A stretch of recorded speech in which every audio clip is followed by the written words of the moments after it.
샬롬. 일주일 만에 다시 여러분을 만나게 뵙게 되었습니다. 골드코스트는 이제 날씨가 시원해지고 가을이 오고 있구나 하는 생각을 하게 됩니다. 오늘 이 가을에 하나님 말씀으로 여러분의 영혼이 살찌는 은혜가 있기를 소망합니다. 오늘은 예레미야서를 통해서 하나님 은혜를 나누고자 합니다. 예레미야 31장 27절에서 37절까지의 말씀인데요. 오늘 하나님께서는 예레미야를 통해서 말씀하고 계십니다. 아수르에서 멸망당해 포로로 끌려가서 고통당하고 있는 그들에게 이제 너희를 귀환시키고 다시 회복시키실 것이다 라고 약속하고 계시는 말씀인데요.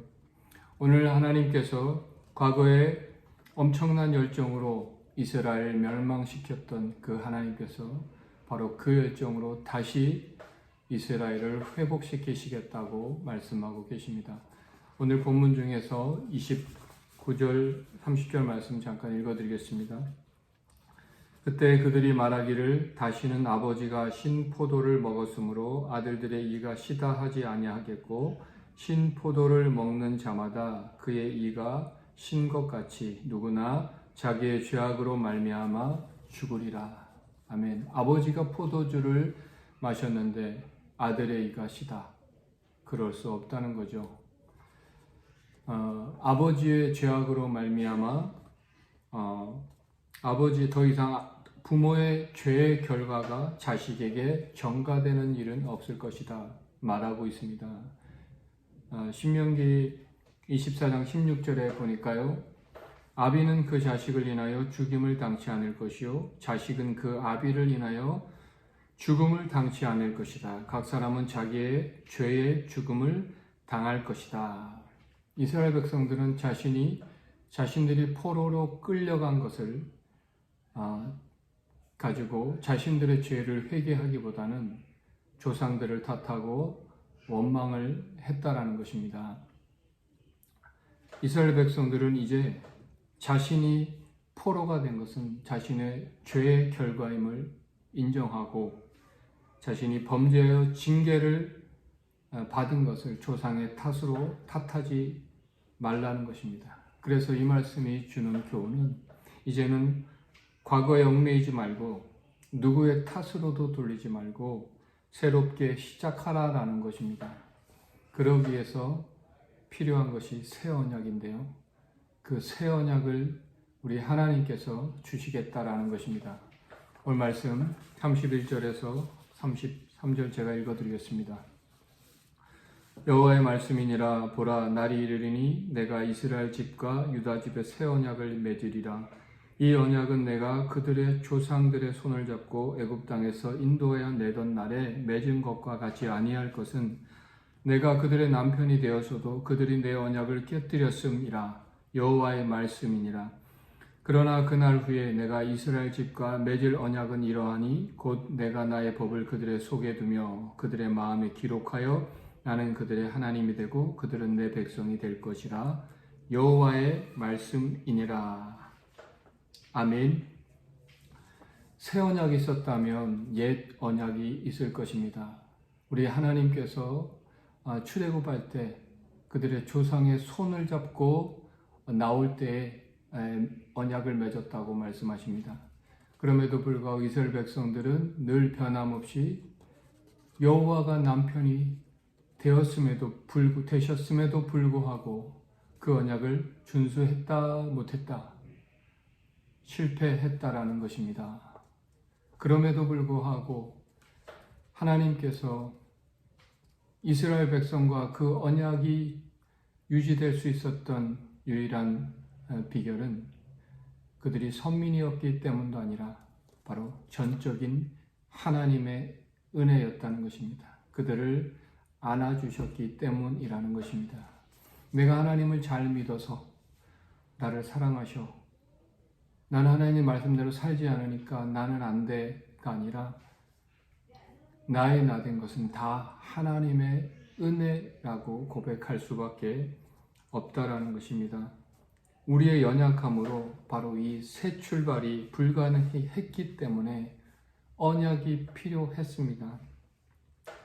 그래서 바로 이 언약은 예수 그리스도를 통한 복음, 십자가, 부활, 그래서 주신 바로 성령이라는 것입니다. 이것이 새 출발을 가능하게 한 것입니다. 옛 언약은 강제적이었다면 새 언약은 자발적이요. 옛 언약은 돌판에 새겼다면 새 언약은 마음판에 새긴 것입니다. 그래서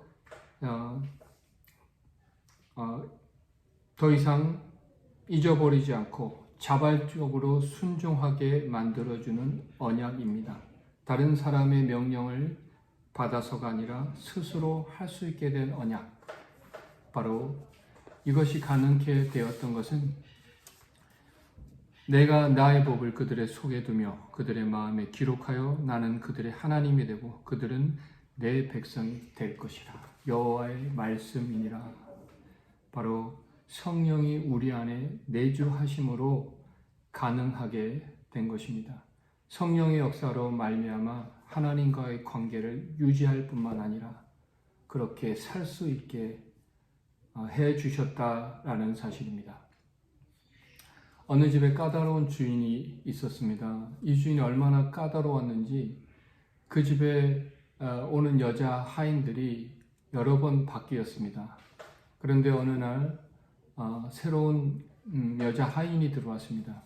그런데 이 여자 하인은 얼마나 일을 잘하던지 이 주인이 반해서 청혼을 하게 되고 또 결혼까지 하게 되었습니다. 결혼을 하고 신혼여행을 다녀온 다음 날에도 여전히 일어나서 운동복을 준비하고 운동화를 준비하고 운동하고 돌아오면 샤워물을 준비하고 아침을 준비하고 그렇게 노예처럼 일주일을 보내더라는 것입니다. 그래서 지켜보다가 남편이 아내에게 말합니다. 여보, 이제 당신은 그 일을 할 필요가 없어요.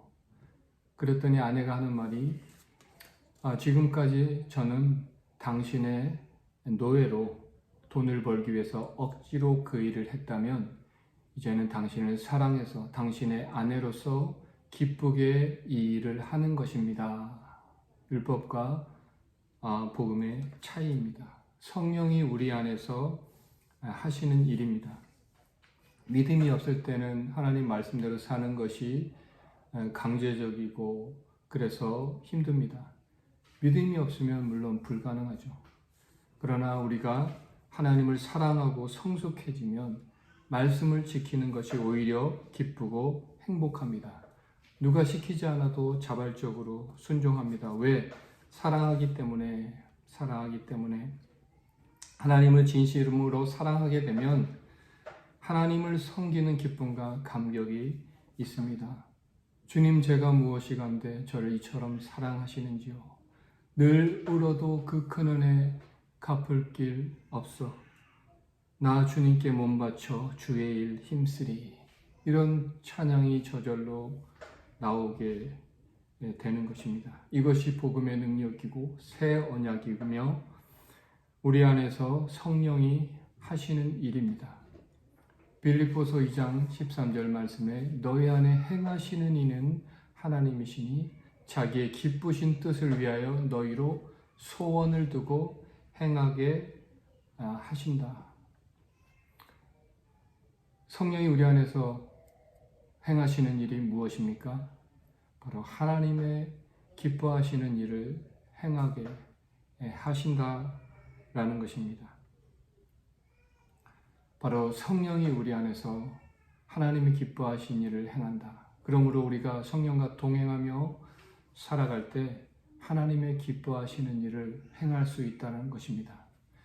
오늘도 여러분 안에서 행하시는 성령으로 말미암아 여러분 마음에 주시는 소원을 통해서 또 그것을 순종함으로 정말 하나님의 기뻐하시는 뜻을 이루어 가시는 그런 복된 삶을 사시는 저와 여러분 되시기를 오늘 이 오후에 여러분에게 간절히 축복하며 기도합니다.